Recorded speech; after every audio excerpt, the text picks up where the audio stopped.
mais il avertit Joseph. Pourquoi?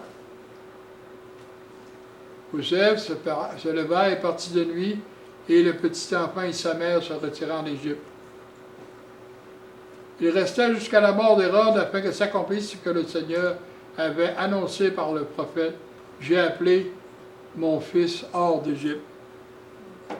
Alors Hérode, voyant qu'il avait été joué par les mages, se mit en une grande colère et il envoya tuer tous les enfants de 2 ans et au-dessous, qui étaient à Bethléem et dans tout son territoire, selon la date dont il s'était soigneusement acquéri auprès des mages. Dieu a protégé son fils. De cette façon, afin que le roi Hérode ne puisse, malheureusement, il a fait le mal dans Bethléem, et c'était triste pour Dieu, parce qu'on voit dans d'autres versets, d'autres études, c'est pourquoi que c'est arrivé. On continue. Alors s'accomplit ce qui avait été annoncé par Jérémie le prophète. Encore un prophète qui est loin. On a entendu des cris à Rama, Rama qui est Bethléem aussi en passant, des pleurs et une grande lamentation. Rachel pleure ses enfants. Rachel, vous savez, c'était la femme de qui? Jacob. Sa préférée, en tout. Jacob, et est enterré pas loin de Bethléem. Il n'a pas voulu être consolé parce qu'ils ne sont plus. Une autre prophétie qui s'est réalisée. On continue. Quand Hérode fut mort, voici un ange du Seigneur apparut en songe à Joseph en Égypte. Et dit, lève-toi, prends le petit enfant et sa mère et va dans le pays d'Israël, car ceux qui en voulaient à la vie du petit enfant sont morts. Et on continue. Joseph se leva, prit le petit enfant, et sa mère s'en alla dans le pays d'Israël. Mais ayant appris qu'Archelaus régnait sur la Judée à la place d'Hérode, son père, il craignait de s'y rendre, et divinement averti en son, il se retira dans le territoire de Galilée. C'est intéressant de voir qu'ils ont fait une tournée. Joseph et Marie, quand ils étaient enceintes, ils ont parti de la Galilée, de Nazareth, ont descendu à Jérusalem, ont été à Bethléem, ont été en Égypte, et ils sont retournés en Galilée, à Nazareth. Le Seigneur a fait le tour du territoire que lui avait donné au peuple d'Israël, pour leur démontrer que c'était réel, que ça existait. Je ne sais pas s'il y en a un autre. Oui. Et il vint demeurer dans une ville appelée Nazareth afin que s'accomplisse ce que avait été annoncé par le prophète. Il sera appelé Nazaréen. Voyez-vous? Puis même dans les apôtres, on voit aujourd'hui qu'il y en a qui ont de la difficulté. Ils ne parlent pas du lieu de naissance véridique de Jésus. Ils parlent qu'il a été élevé à Nazareth.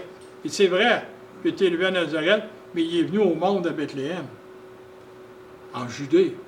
Donc, il y avait les droits que les Judéens avaient, mais il y avait aussi les droits des Nazaréens et des Samaritains, mais pour le moment, ils n'en parlaient pas, parce que ce n'était pas le temps. Et vous savez que Bethléem, Ephrata, comme le prophète nous l'a mentionné tantôt, Bethléem, ça veut dire quoi en notre langue?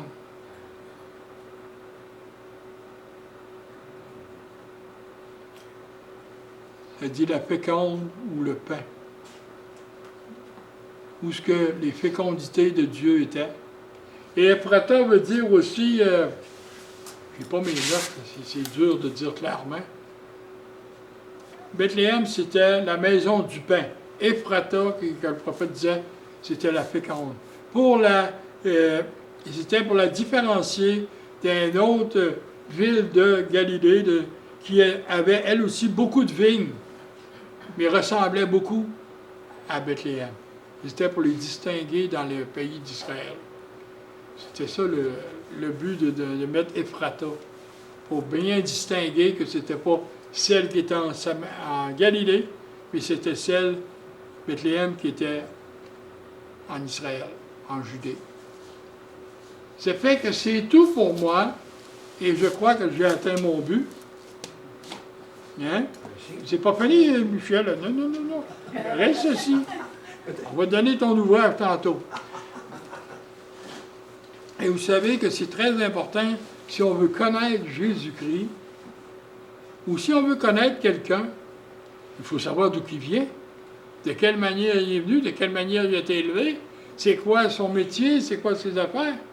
Mais pourquoi, quand on veut connaître le Sauveur, le Seigneur Jésus-Christ, on néglige de toucher à tous ces points-là? On néglige de faire des recherches dans les Évangiles, dans l'Ancien Testament, dans le Nouveau Testament. Et une chose que je vais dire ce matin, dans l'Apocalypse, il y a un verset qui dit, et ça, j'aime bien raconter ça aux racistes. Quand le Seigneur est dit dans l'Apocalypse, ils viendront de toute domination, de toute région. Le Seigneur va accueillir le globe. Il n'accueillera pas avec un qui est blanc, puis l'autre est noir, il va le mettre de côté. Non. C'est pas comme ça que ça marche. Le Seigneur, lui, savez-vous quelle couleur qui était le Seigneur, première des choses? C'est un juif. Donc, il y avait la couleur du peuple juif. Il ne faut pas faire autrement, il est né là.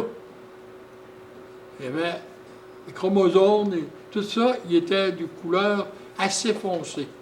Fait que si on commence à dire que les gens sont couleur foncée, on est en train de s'emparger et de tomber la face à terre de plomb. Parce que le Seigneur, lui, c'est la terre. Il l'a créée. Et il a voulu sauver toutes les créatures humaines qui étaient sur la terre. Et il n'a pas oublié les animaux. Hein. Quand il dit, mais que ça s'est tout réservé, le lion va coucher avec la brebis. Il ne le mangera pas. Mais la prédation, le péché n'existera plus. Et quand le péché n'existe plus, on n'aura plus besoin de la connaissance. On n'aura plus besoin de la foi. On va rien besoin de l'amour de Dieu parce qu'on va être avec lui. Les histoires de la terre, là, c'est parti, ça. Ça n'existe plus. On a revêtu le céleste, on va fonctionner comme le céleste et non pas comme le terrestre. Et tous ces versets-là, je sais que ça en fait beaucoup, mais ça vaut la peine de s'y arrêter. Ça vaut la peine d'y penser. Encore, hein? Il y en a encore un petit quelque chose. Vas-y. OK. Ah, le son. Lève le son. Il est au bout. Pourquoi que ça sort pas? On n'a pas un micro ici, hein? OK. Ça, je n'avais pas prévu ça, par exemple.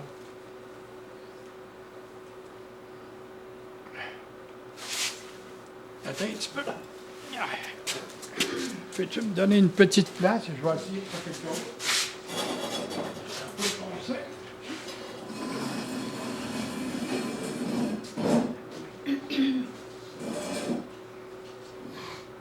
On va sortir de là, je vais aller voir ce qui se passe.